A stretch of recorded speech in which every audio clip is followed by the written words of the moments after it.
यशस्वी क्षणांचे आपण साक्षीदार आहोत म्हणून एक उत्सुकताही आपल्या मनात आहे आणि पालक म्हणून मी थोडासा 2-3 मिनिटांचा संवाद तुमच्याशी करणार आहे।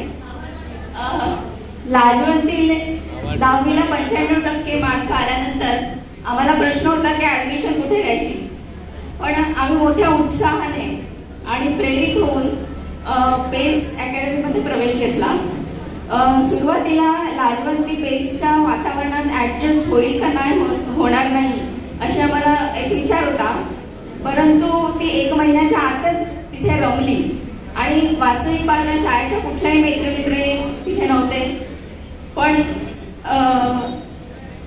तिथे स्टाफशी तिचं चांगलंच ट्युनिंग जमलं आणि तिचा अभ्यासाचा प्रवास अशा रीतीने सुरू झाला।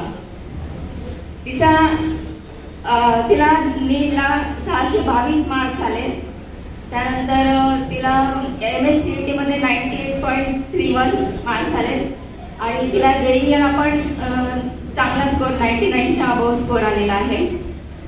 तर तिचा नियमित अभ्यास, नंतर पेसचं जे शेड्यूल आहे याचा मी आवर्जून उल्लेख करते की याचा तिच्या यशामध्ये खूप मोठा महत्वाचा वाटा आहे। यशाला कोणताही शॉर्टकट नसतो आणि कुठलेही ध्येय जर पूर्ण करायचे असेल तर त्याग आणि कष्ट हे महत्वाचे असतात, हे सर्वांना माहीत आहेच। नाहीतरी असं म्हटलेलं आहे, विद्यार्थीनः कुतो सुखम आणि सुखार्थीनः कुतो विद्या। लाजवंतीचा मोबाईल वाणी मॅडमने जेव्हा घेतला तेव्हापासून खऱ्या अर्थाने लाजवंती अभ्यासाला लागली, हे मी सर्वांसमोर सांगू इच्छिते, कारण डिस्ट्रॅक्शन्स खूप असतात त्याच्यामधलं हे होतं आणि मॅडमने तेच तिच्यापासून हिरावून घेतलं आणि त्यामुळे ती जास्तीत जास्त अभ्यासाला देऊ शकते। या काळामध्ये खरोखर सोशल मीडियापासून दूर राहणं हे जास्त महत्वाचं आहे।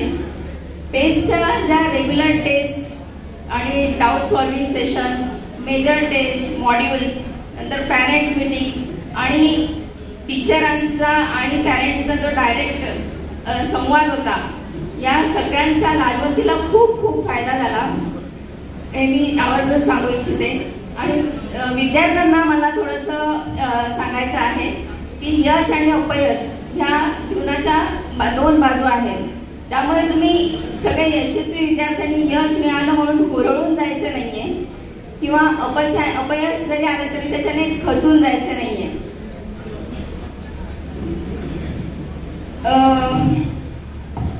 प्रयत्न सातत्य ठेवणं हेच प्रत्येक विद्यार्थ्याचं परम कर्तव्य असतं आणि ते प्रत्येकाने करायचं आहे,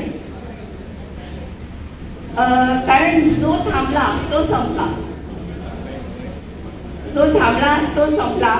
तर आणि जो धावत राहतो, धावत्याला गती शक्ती असते आणि नेहमी धावत्या व्यक्तीला रस्ता सापडतो।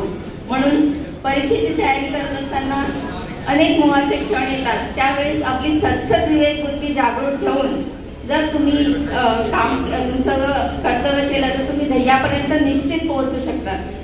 आणि प्रत्येक विद्यार्थ्याला आपल्यासाठी चांगलं काय आहे, वाईट काय आहे याचं भान ठेवता आलं पाहिजे। तुम्ही सर्व विद्यार्थी खूप बुद्धिमान आहात, पण बुद्धी भ्रष्ट होणार नाही याची तुम्ही काळजी घ्यायला पाहिजे। जे कराल ते अंतःकरणापासून करा आणि ते करताना माणुसकी जपा, कोणाला दुखवू नका। यशस्वी विद्यार्थ्यांना मी सांगू इच्छिते की आयुष्यात आई वडील, गुरु, मित्र, कुटुंबीय यांना फार महत्व आहे, त्यांच्याबद्दल कायम कृतज्ञता बाळगा।